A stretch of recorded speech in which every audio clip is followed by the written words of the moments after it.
এবার কলকাতা বিমানবন্দরে ফের উদ্ধার সোনা। এক যাত্রীর কাছ থেকে উদ্ধার 1.401 গ্রাম সোনা।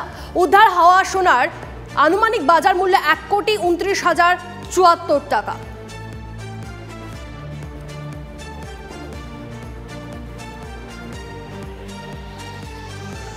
আর একটা খবর দিই আপনাদের, দক্ষিণ মালদার বিজেপি প্রার্থী ও ইংরেজ বাজারের বিজেপি বিধায়ক শ্রীরূপা মিত্র চৌধুরীর নামে সন্ধান চাই পোস্টার। পোস্টারে 6 লাখ মালদা শহর। পোস্টারে লেখা, এমএলএ কে দেখেছেন? কোনো সহৃদয় ব্যক্তি সন্ধান পেলে মালদার জনগণের সঙ্গে যোগাযোগ করুন। পোস্টার ঘিরে তীব্র চাঞ্চল্য মালদায়।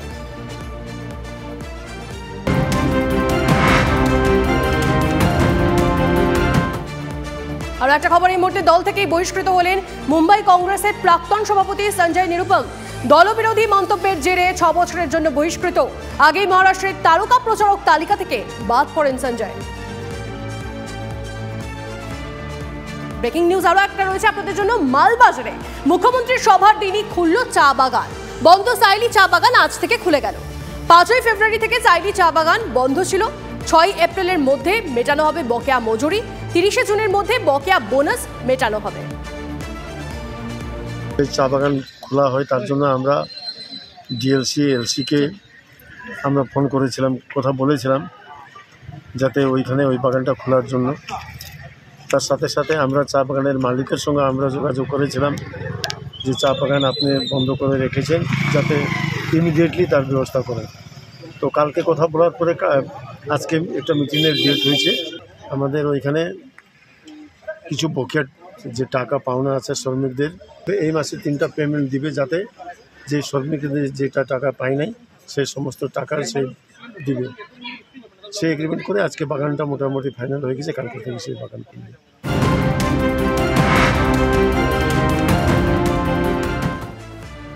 আর একটা খবর, এই মুহূর্তে এপ্রিল থেকে সিমেন্টের মূল্য বৃদ্ধির আশঙ্কা। বস্তা পিছু সিমেন্টের দাম বাড়তে পারে 15 থেকে 20 টাকা পর্যন্ত। সিমেন্ট প্রস্তুতকারী সংস্থাগুলি দাম বাড়ানোর পরিকল্পনা করছে।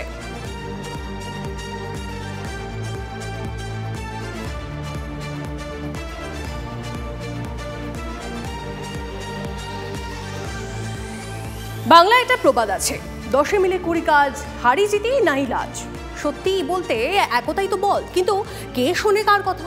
শাসক দলের কিছু নেতাকর্মী ভোট প্রস্তুতি নয়, বরং নিজেদের মধ্যে ঝগড়াঝাটিতেই বেশি ব্যস্ত। কোচবিহারে গিয়ে জেলা নেতৃত্বের সঙ্গে বৈঠকে কড়া বার্তা দেন অভিষেক বন্দ্যোপাধ্যায়। কোন্দল দূরে সরিয়ে রেখে নির্বাচনে জেতার নির্দেশ দেন তৃণমূল সেনাপতি। আচ্ছা, সেনাপতির এই দাওয়াইয়ে কতটা কাজ হবে?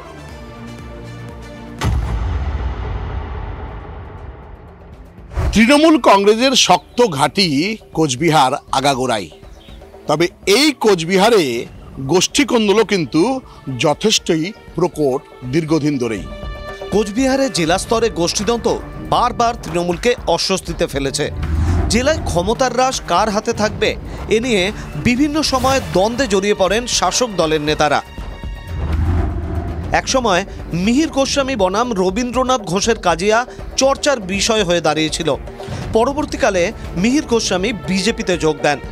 রবীন্দ্রনাথ ঘোষের হাতেই তৃণমূলে হাতেখড়ি হয়েছিল পার্থপ্রতিম রায়ের। পরবর্তী সময়ে রবীন্দ্রনাথ ঘোষের সঙ্গে পার্থপ্রতিম রায় কোন দলে জড়িয়ে পড়েন? উদয়ন গুহর সঙ্গেও রবীন্দ্রনাথ ঘোষের দ্বন্দ্ব বাধে। ব্লক ও অঞ্চল স্তরে তৃণমূলের গোষ্ঠীদ্বন্দ্ব আরও বেশি প্রকট। সূত্রের খবর, এই কাজিয়াকে মাথায় রেখেই মঙ্গলবার কোচবিহারে গিয়ে অভিষেক কড়া বার্তা দেন।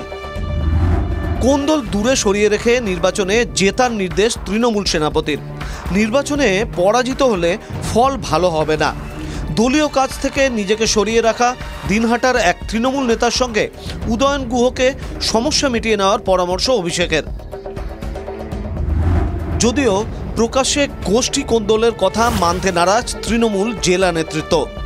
আমাদের যে গোষ্ঠী কোন্দল তো এখন নেই, তবু যদি কেউ এই গোষ্ঠী কোন্দলের সঙ্গে যুক্ত থাকে বা কেউ কোথাও দলের বিরুদ্ধে কিছু করে, আমাদের যুবরাজ জেনারেল সেক্রেটারি অভিষেক ব্যানার্জি বলে গেছে, আমি এগুলো বরদাস্ত করব না, সে যেই হোক। গোষ্ঠী কোন্দলের কথা বলেছে, এই ধরনের কোনো বিষয় নেই। সকলকে নির্দিষ্টভাবে কিছু কিছু জায়গায় কাজ দিয়েছে, আরও বেশি করে স্ট্রেস দেওয়ার কথা বলেছে। সেটাকে কেউ কেউ অন্যভাবে ব্যাখ্যা করার হয়তো চেষ্টা করছেন। অভিষেক বন্দ্যোপাধ্যায় লোকসভা নির্বাচনের আগে এসে একটা বার্তা যেমন দিয়েছেন গোষ্ঠী কোন্দল কমানোর, সবকিছু বিটিয়ে ময়দানে নামার, এটা কিন্তু এক প্রকার কাটা হয়ে দাঁড়িয়েছে তৃণমূলের কাছে। দলের সেকেন্ড ইন কমান্ডও জানেন যে পরিস্থিতি যা, তাতে এই কোন্দল যদি মেটানো না যায় তাহলে বিপর্যয় অবশ্যম্ভাবী। কোচবিহার থেকে ক্যামেরায় প্রসেনজিৎ দাসের সঙ্গে সুমন কল্যাণ ভদ্রের রিপোর্ট, টিভি9 বাংলা।